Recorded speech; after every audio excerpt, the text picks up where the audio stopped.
केसरकर पडल्यानंतर सिंधुदुर्गात चांगलं होईल. सावंतवाडीतल्या सभेमध्ये उद्धव ठाकरेंनी केसरकरांवर निशाणा साधत हल्लाबोल केलाय.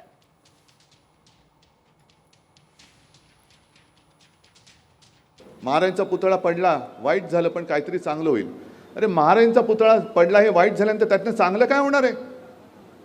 मग ही दुर्बुद्धी, मग तुमच्या डोक्यामध्ये मेंदू आहे का कचरा आहे?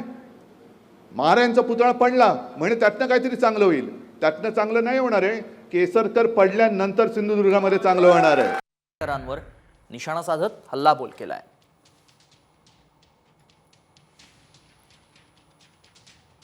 महाराजांचा पुतळा पडला, वाईट झालं, पण काहीतरी चांगलं होईल. अरे महाराजांचा पुतळा पडला, हे वाईट झाल्यानंतर त्यातनं चांगलं काय होणार आहे? मग ही दुर्बुद्धी, मग तुमच्या डोक्यामध्ये मेंदू आहे का कचरा आहे? महाराजांचा पुतळा पडला म्हणजे त्यातनं काहीतरी चांगलं होईल. त्यातनं चांगलं नाही होणार आहे. केसरकर पडल्यानंतर सिंधुदुर्गामध्ये चांगलं होणार आहे.